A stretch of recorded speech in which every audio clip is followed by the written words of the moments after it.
Ready graphics? Ready theme? Good evening. For your information tonight. Like in the pilot, you clearly see Murphy's annoyed that Corky is there, but she's annoyed by everyone. And then they sort of very quickly, they learn to respect each other and work within those confines instead of turning it into like a because of this and that. And they ended up sort of having this really lovely friendship that wasn't competitive. This is something we've talked about in, the second episode of the first season with Devil with the Blue Dress On, was the idea of that it suddenly becomes about women resenting each other for their own looks and the attention that they get. And the idea of, do you dress yourself up to be attractive or do you dress yourself down? The idea that your appearance and its effect on your career is your fault and not because, and it's that there's a horrible quote from a high school coach recently where I was reading about it on the Mary Sue, and he basically said that it's girls' fault for distracting boys with their outfits. Great. And that kind of energy, and that the idea that it even turns around within this like woman on woman crime, that we start resenting each other for the fact that this creep is giving the other woman that attention. Yeah. And also there is the one of the myths of society is that there's only so many spots for women or for people of color. So then instead of looking at the system and saying like, wait, well, that's messed up, you look at each other as competition. And I think that one of the brilliant things about the original show is that Diane didn't make it like in the pilot, you clearly see Murphy's annoyed that Corky is there, but she's annoyed by everyone. And then they sort of very quickly, they learn to respect each other and work within those confines instead of turning it into like a, every episode there's a cat fight because of this and that. And they ended up sort of having this really lovely friendship that wasn't competitive, basically, any more than Murphy is competitive with everyone. Yeah, and we talk about, since we just finished season one, sort of this great sort of arc between the two of them, and how when by the end of the episode, she almost bests Murphy. She finds out that Corky is better at something than Murphy is. It's the morning show, and Murphy can't. Murphy Can't do a morning show, which is why we thought it was interesting. And we talked about it before we saw the pilot, but that she respects her. That's something that maybe I think in most series might have happened, in season 4 or 5. Yeah. Whereas this is something that happens through one season at the beginning, that she maybe doesn't necessarily respect Corky, but at the end sees her as an equal, and that's so important. Yeah. Right. Well, even that episode, I think it was like 3 or 4 as early as that, where Corky brings her this big story, and then Murphy says like, "Oh, I'll take it. But since you brought me the story, you can do the intro, and then I'll read the prompter for the actual thing." That's Devil with the Blue Dress. It's the second episode. Number 2. Yeah, I mean that's I think again a testament to Diane that they could have gone down this road where these women are very opposite, and Murphy could keep coming in and keep fighting with her, but it's a much more interesting story if they actually come to this place of, all right, we both work here, we both respect each other, and maybe we can learn something from each other versus constantly butting heads, which you can get some comedy out of for I don't know how long, and then eventually it's going to get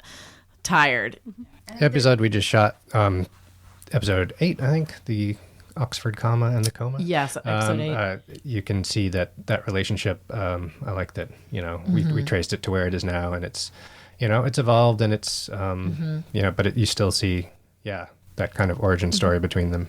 Yeah. I think it also says what we're saying now is that there's room for both these women, which is what the whole series is saying in the world. There's room for all kinds of women in the world, not just one. Yeah. Well, and speaking of room for plenty of people, I'd love to kind of deviate to a slightly different topic. I'm very fascinated with the conversation of representation and the opportunities within, beyond just gender representation and just two genders representation, but also, seeing the importance of bringing in your episode brought in our next semi-regular of color actor. I would like to know what you guys think as new writers coming in, writing for more representation, and also seeing representation within your own writer's room. I'm gonna let Skander handle this. I am as white as the driven snow, and he is a person of color. If you've seen pictures of the writers' room, you may have noticed that I'm the one person of color. But hey, it's I respect that Diane wanted to bring the old gang back. And back then, 1988, most writers' rooms were pretty white and male. That said, I give her credit for the new writers that she brought on. Laura Kraft, Gina, and myself are all non-white males. So, and I think, yeah, and you know, the new cast members also.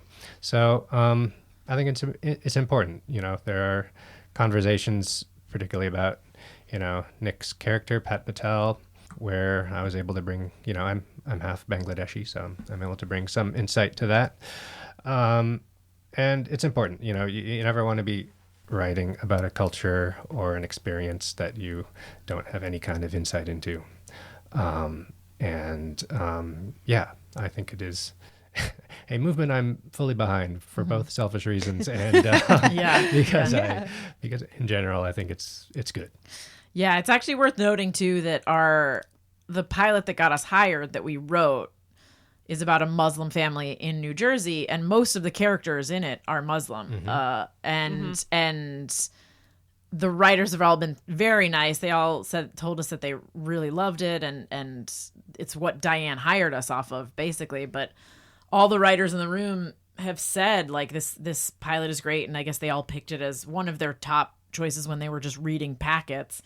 So I think that they're also aware of this and sort of wanted people who could sort of, you know, speak to it as much as possible, because they knew that the new characters that they were bringing on, and like Skander said, you know, this is sort of when you're bringing back a show from the 80s, casts back then were predominantly white, writers' rooms back then were predominantly white, and I think you know, one of the parts that's sort of going well right now is that, you know, the new characters brought in, with the exception of Phyllis, because she's sort of standing in for Phil, have all been, you know, even like the head of the network, Diana, is a person of color.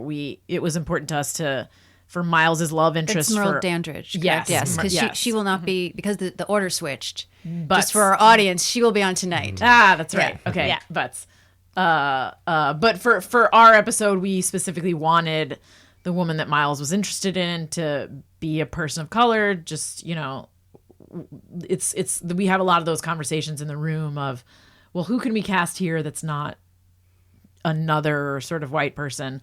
And then it is interesting to write for those characters, because we want to make sure that we're sort of getting it right and not making them into just the butt of some sort of stereotype joke. And, you know, Skander pitched a great line in the pilot where Pat comes out and Miles says, like, oh, I'd like you to introduce you to our, you know, head of technology and IT. And Corky says, oh, that must be you. And Skander pitched a line that was, oh, you think just because I'm Indian, I'm the IT guy? Because I am. You know, because we wanted to make him, and everyone in the room and Diane wanted to make him more than just like, oh, this sort of nerdy Indian guy doing tech. And in the room, we came up with like, well, what if he's just like so confident and so sure of himself and so sort of like unironically like interested in things. And that was why we put in our script that he's super woke and actually excited about this. We originally had a couple of lines in it that just got cut for time, where he was like, this is the third one I've been to this year and they keep getting better. Because he just like really likes to go and really likes to learn all about respecting his coworkers. I love his character so much. The more I see him, he makes me so he's happy. really fun to write for. Yeah. I mean, it just helps the idea of diversifying a room. Even you know, Gary Danzig was obviously involved in the room from the beginning, and something like the, you know, justly celebrated Miles Thinks He's Gay episode, you know, came out of Gary, a gay man's experience, and probably wouldn't have existed had they not had him in the room. So it's not just, you know, checking boxes or, you know, good PR or good optics. It makes the show better. I mean, and speaking of optics, one of the things that, while they're not speaking roles necessarily, just seeing the visual of the people who work in the office, as far as the background, seeing the headscarves, seeing the rainbow that is going on is really great, just from a visual, because the speaking parts are limited and we do have these characters that are coming back. So being able to just show that there's the effort in the background casting Right. to create Yeah. some And world. even seeing, so many female crew members and that diversity, and that's great to see as well. Yeah, yeah, and one of our favorite directors, Pam, who directed the pilot, is coming back, and we love her. Oh, and that's great. she's amazing. And after the second episode, when she was like leaving for a while, I was like, I just want to say it's so great. Like, you're so good at your job, and you're so smart, and you're so. And she was like, you just became my new favorite person. But yeah, having women. I mean, I've worked on shows where there wasn't a single woman directing, and no one thought anything of it. And again, it's because you want people with experience and who've been doing this for a long time, and there was a time when women weren't getting that experience. So, I think it's good to see that there's an effort being made. I think someone tweeted something out like, kudos to Murphy Brown for showing more diversity in their background actor than any other show. I saw that one. Yeah. So, yeah. I have some small things just about the episode itself, just sort of like visually, what really took my attention. I don't know how much when you are producing your own particular episode in with the costumes, as opposed to, I know Diane had done a lot of that in the old series. Murphy wears red almost the entire time until she confronts him. And then the last scene, she's wearing just a regular sort of like leopard coat. Was that something on purpose that was spoken about, or it just sort of appeared on show Very night? deliberate on my part. I wanted that right from the beginning. No. I don't think either of us even realized that, but that's very cool. That is, Because Murphy is very much associated with red because of that. I mean, it's in our logo. It's Yeah. the red thing. It's her hunting jacket. Yeah, the red hunting jacket in the first episode is very iconic for her. But also, I personally think of red as a power color. Although I mentioned that once to a gentleman recently who said, "Oh, I think of it as a very feminine color," which I had never thought of red as a feminine color. So I don't know if that's just my perspective, but because it is so much associated with Murphy, and because of my thoughts on the color, I did wonder if that was deliberate. You know what? It probably was a Diane Pat conversation when Pat showed her options. I would not be surprised to find out that Diane, sort of chose this color palette. But for us, it was not. How much into your episode did you go through the casting process?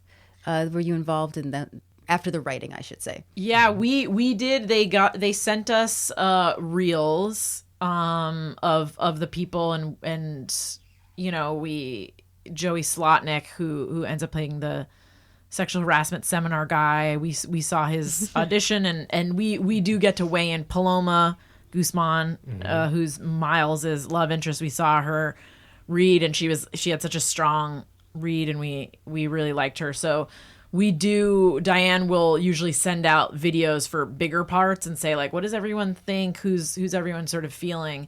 And we did get some input there, which, we were very happy with everyone, how everything turned out. There's one bit of casting, though, that we have seen before, Yes. which we have discussed. Yeah. I heard Skander caught that. Yes. Harris Yulin was on Murphy Brown before as another character. And I was just idly going through his credits after he'd already been cast. And I noticed it. And I don't know, I sometimes tend to panic unnecessarily. So I thought, oh, this is the end of everything. This is the end of our career. We've made a horrible mistake. But so far, nobody has picked up on it. I actually forgot. Skander brought it up at the time, and I forgot until now. I think no one in that room realized that was actually an interesting part to cast, because I think a lot of older actors did not want to touch it. Oh, interesting. I don't think they wanted to be the guy that sexually harassed Murphy Brown. maybe some of them had some problematic stuff in their own past. I don't know, but it was like an interesting. We had a very long conversation about, do we stunt cast this? Do we make it someone super, super famous so that when he comes in the room, everyone goes, "Oh my God!" Yeah, and it was not an easy part to cast. I can imagine. Yeah. Well, the actor who does play Professor Talbot, Harris Yulin, is what I thought was really ideal about his casting was that it was just enough stunt that he is familiar to many of us. Yeah, he's especially Buffy fans. been around forever.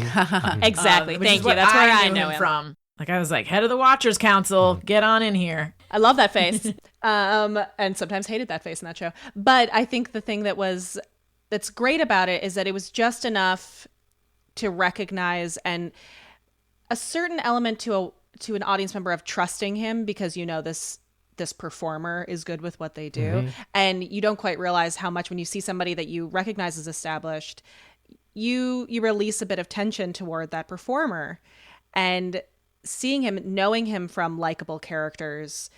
It was just enough without being, I see the actor's name. I see characters I've seen him in before. And so to watch that kind of betrayal of a character actor that you know so well hit us as well as Murphy. And as Murphy says, again, I'm quoting Murphy, you got old. So he looks very different than he did in season 9, I believe it was. So I buy it. I'm okay with it. I can justify it. A lot of people look alike. Yeah. I'm wondering how you guys are going to retcon. Yes. Yeah. It's sorry. We love retcon. Yes, but the thing about retcon theater is that we always try to make a reason to connect it. Since we are bringing a little levity to the conversation, I have to ask you about the Bed Bath & Beyond coupons, because that's sort of my obsession is using these Bed Bath & Beyond coupons. And through television, I've learned through Broad City that it's not just me. No. That was I a would very qualify that as the most unexpected laugh from Yes. the studio audience. So if you were in the audience, you may have seen all of us look at each other like, what? It was What? Was that a recognition. joke? Yeah. We were laughing because we went, Yes. Murphy is us. Well, and also it fits in with her whole like she's cheap and this and that. Yeah. But it is a thing that I remember distinctly, and that was all a Diane pitch. Diane totally pitched it. But I distinctly remember becoming aware of the fact that you can use them forever and being like, oh, what? I've been throwing them away. And then I even there's a website you can go to where it's like, how to get the most out of your Bed Bath & Beyond purchase. No. Combine this 20% coupon with this lowest item, blah, blah, blah. And it tells you exactly like how to put them together. Because all of my years of figuring it out on my own were wasted. I could have just gone to this website. Yes. Or you could have started the website. See, my thing is that there's, I don't know if there are any in LA, but there's Harmon's here, which is just the drugstore part of Bed Bath & Beyond. You can use the Bed Bath & Beyond coupons there. Oh. So I get all of my skincare. Okay. It's okay. really great. Yeah, that I would say that is the I've seen it quite a lot of tweets of people saying, "Oh my God, this is my sister," but talking about her Bed Bath & Beyond tickets, or "Oh my God, this is my mom," or like, "I just had a conversation at work about how you can use those coupons forever." It has been a nice little. There's a running joke about how cheap Murphy is that is getting more and more absurd. It's from the original series. I don't know if you yeah, guys. Okay, yeah, good. Yeah. But I think this year even we've kicked it into a gear that's like kind of bordering on surreal. I think She's gonna turn to Jack Benny. I think sometimes she's trolling people though too with her cheapness. I think she's trolling. So how is the collaborative process in the room for all of you? I'm always curious about that. Well, the way this show runs is we all, as a room, come up with premises for episodes. We will all, as a room, beat out a kind of skeleton outline. Then whatever writer is assigned to that will go off and do a draft of a fully expanded outline, bring it back, get notes. Whoever's assigned to the episode will do a first draft, get notes from everyone, do a second draft, and then Diane will do a pass on it, and then it is tabled, which means we all sit around a table and pitch jokes on Page by pretty much every page, go page So by page, and it's very collaborative, which is always like I feel always a little uncomfortable when people say it's your episode, or because it's like it is. Every episode in the show is our a collective. I don't feel effort, uncomfortable with it. I take credit for every episode this season. I wrote them all by myself. Yes. Well, something that we really sort of discovered before the revival started, and I'm sure, as you're saying, is the same in the room, is Corby, who I don't know if you guys have probably not met yet, but know probably of her, has been speaking to us before even we met anyone else about the process. She is so protective of who wrote what line getting out there because it is your episode. Yeah. And I sort of love that, is that there's no problem saying that it's a collaborative process, but in the end, this is your piece. Yes. You own it and it's yours. And I think there's something sort of lovely about that. Yeah. I mean, it's definitely, I think we're uncomfortable with it, but when it's someone else's episode, we're not uncomfortable telling people like, oh, that's totally, Laura's script or Tom's script. So I think each individual writer is probably more uncomfortable about it with their own episode, with taking credit for stuff for their own episode than we are when giving someone credit. comes up with and highlights a particular line. I can never just say, I can never own it. I have to say, oh, that was that was Steve Peterman. I legitimately don't usually remember, and plus then it's also, there's a lot of times where someone will pitch a line, it gets a huge laugh, and then someone will tweak that line.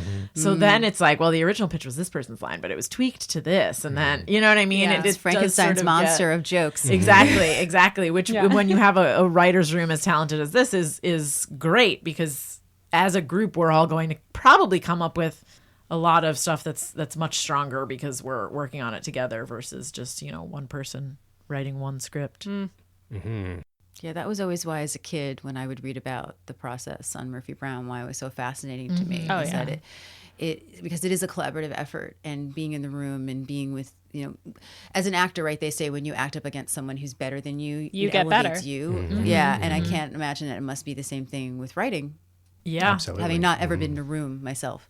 Yeah. I mean, it's very interesting to see even the inception of certain things of, oh, well, we can beat this joke. What if it's something in this area? What if it's about how, everyone argues at Thanksgiving and then someone else goes, ooh, yeah, or like this. Like, what if it's more specifically this? And then someone will pitch a joke, it'll get a laugh, and then someone will tweak it. So by the end, it's really almost everyone has weighed in on a lot of these sort of little jokes. And that's not to say that nothing survives from the writer's draft. It still is, the writer's draft. They still put in the hard work of sitting down there and structuring it and figuring it out and doing jokes that maybe that's not the exact joke that will end up in there, but it is the area of it. But yeah, it is one of the most collaborative rooms I've been in, I think. I mean, there are established writers now that people know from their own work who talk about back in the 80s and 90s that their goal was just to be a freelancer in the Murphy Brown room, because it is renowned as this incredibly supportive, unique environment. Yes. Yeah, it's been great. And the rumors are true. Yeah, and coming in as like the new kids, and everyone has been super, super awesome. They've all been very complimentary. They've also given us career advice and this and that, and just advice on how to sort of handle everything going on. So there's not really any egos in that room, which is good. No one's trying to like tank anyone else's script to make their own script look better. Which is the way it should be, ideally. Yes. Lauren, should we quiz them? That's what I think I was going to do. I'm trying to bring it up. Uh-oh. Okay, so you don't have to do this if you don't want to. No. But we have discovered there is a test on the CBS website to what Murphy Brown character are you? I saw this because I saw that you got Frank, and in my mind I was like, I need to at some point take this, and I have it, so I'm excited. We would like you to take it. I would love to do take that? it. Okay. Yes. We were very excited to discover that I got Murphy and Lauren got Frank. Oh. So we are perfect to host this show. We're the perfect pair. And I took it twice. Yeah. Which I told Joe. I was like, I kept getting Frank. No, that's interesting because we, as platonic friends ourselves, we appreciated that one relationship. of the great representations of platonic friendship on TV. So yeah, we talk about that a lot. Yeah, it was And very, very important few to us. platonic relationships. One of our web series like pilot episodes that we wrote that one time is just called Platonic, and we had a long discussion about how can we make this clear that this will never happen in this show. that will never be consummated. Yeah, So it we will came never up be a Sam and with the Diane idea thing. of It will opening never. on their deathbeds. Yeah. They tell each other, well, we never slept with each other, and then they die. And Yeah. then you fast And forward, then so any possibility of them consummating it. Yeah, we didn't want any network notes that were like, but what if they did? And so we were like, we need to crush it immediately so no one hopes for this. It's so important as far as just along with the idea of seeing people who look like you in your entertainment, seeing platonic relationships, realizing that that's possible and it's okay. Like, yes. And as someone who grew up with many, many platonic guy friends and still has many platonic guy friends, it is there are still those people that are like, oh wait, you're a groomsman in your friend's wedding? What does that mean? And then I'm like, it's not that weird. All right, so who wants to go first? Skander. All right, let's do it. Oh, I won't look at. You're Frank. I'm Frank Fontana. And that's who I would have assigned myself to even before the quiz. So. Really? Tell us why. Words. I think part of it is because I guess, I identify with that relationship, Murphy and Frank, the platonic best friends. That's, to me, that's like Gina and I. But as far as particular Frank qualities, I identify, I guess it's that combination of neurosis. Like sometimes he is a kind of typical neurotic, and other times he's not. And I think I have that. Yeah, I can see this. And I have to say, I really do like the way you guys are writing Frank. Because I think sometimes in the later seasons he got a little too neurotic. Yeah. And there's something agreed. about going back when we started watching the first season, I was like, oh, I almost forgot how calm he was like half the time and what a great balance it was. And I think you guys are really achieving that really well. Cool. Yeah, Frank has a certain like chill, cool quality to him that we forget about. Yeah, Yes. that's true. All right, now. Now it's Gina's turn. Yes. Up, it's loading. It's loading. Oh, Tell everybody who you got. I got Murphy Brown.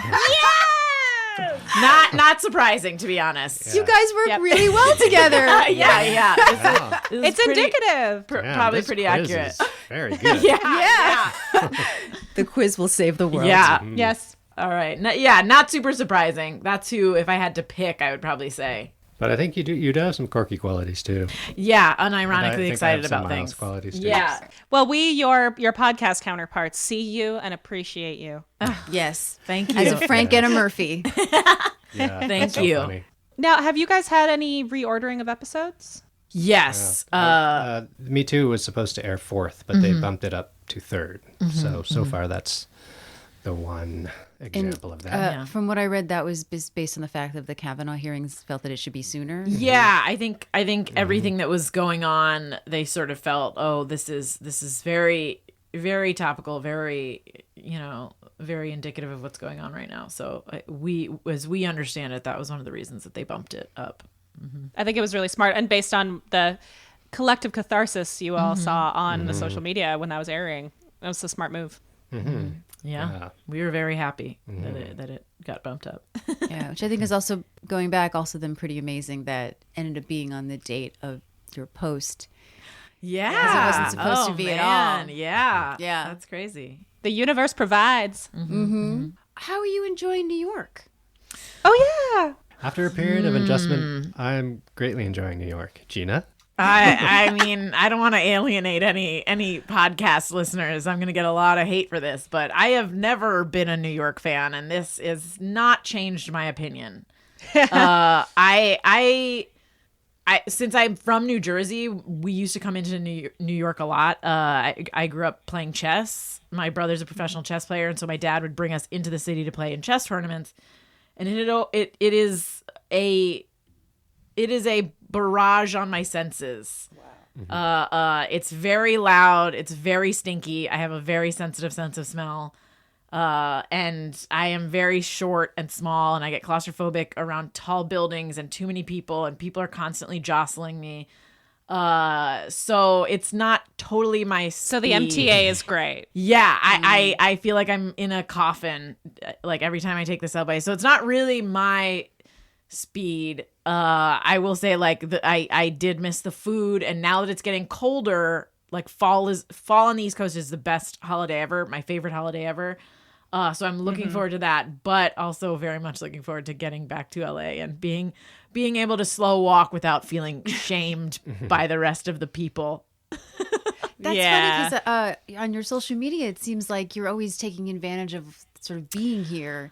I am. I'm a doer. I'm a very That's I impressive love if you doing hate stuff. it. Like I'm more impressed of you going out and doing things every weekend, but also the fact that you don't like it. Well, I mean, I particularly. love like doing stuff, and I love that there is always stuff to do. Yeah. It's more Yeah. sort of like the background, like everyone Yeah. constantly honking and me, and like it feels like a raw nerve or something because I'm walking and it's like people are they honking at me? What's going on? And like, oh, more stinky trash smell and claustrophobia. So it's just the sensory part that gets me, but the fact that there are so many things to do. I do love doing stuff. I run an entire like Facebook page in LA just called LA Fun, where I just post about like, here's 10 like random things that are going on in LA today. So I love being able to do stuff and being able to get places.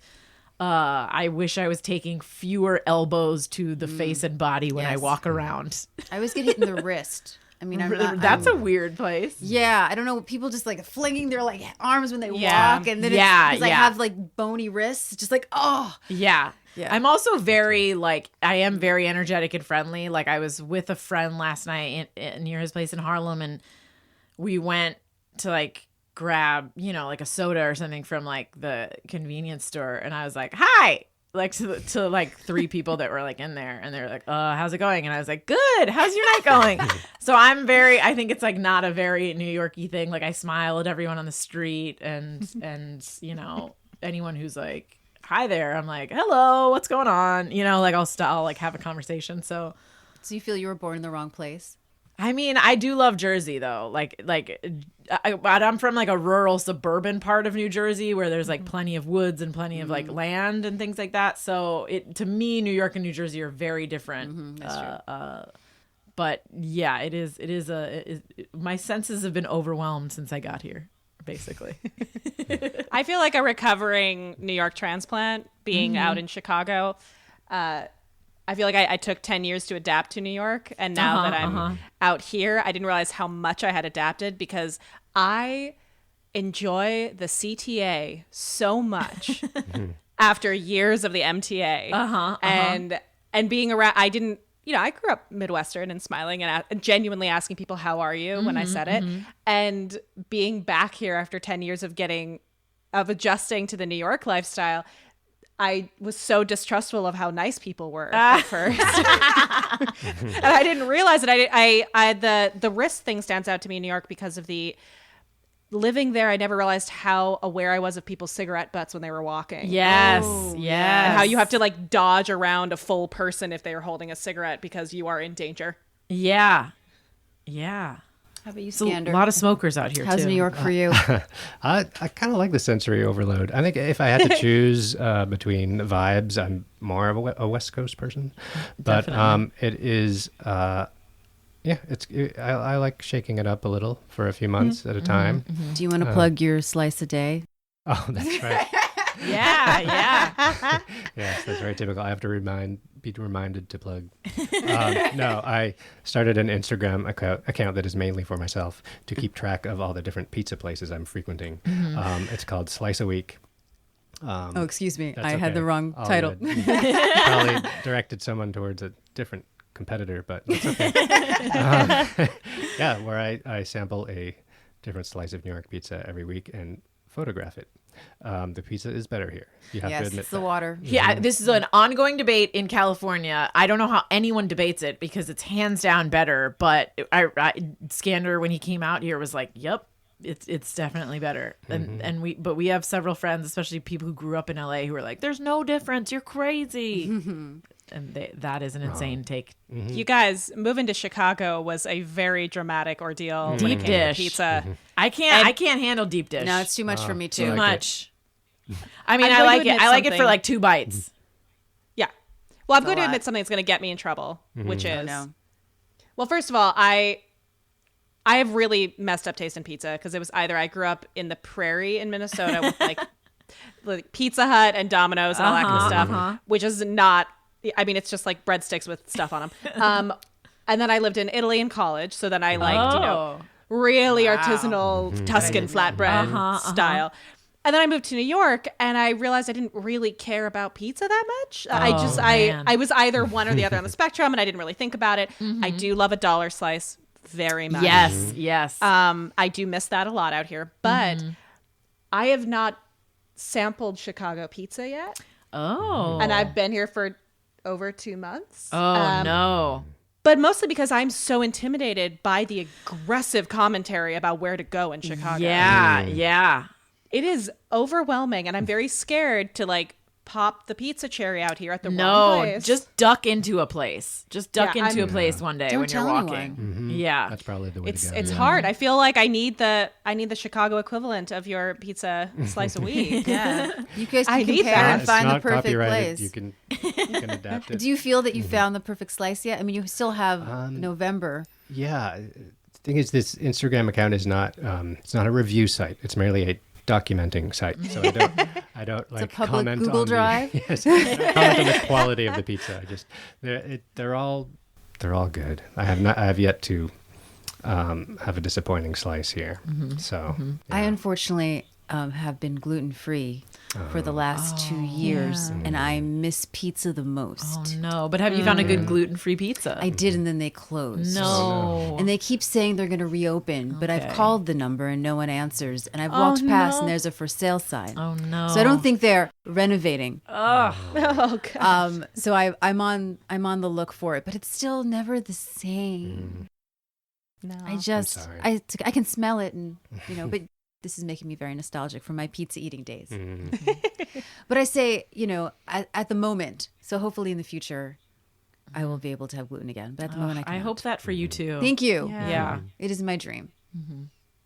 And on that note, On that note, well, thank you so much for coming on. It's Yeah, been thank great. you. both of you. I've been Yeah. looking forward to this for a while. Yeah, we're lucky. We feel lucky that we got invited on and made the cut. We feel like real Murphy Brown writers.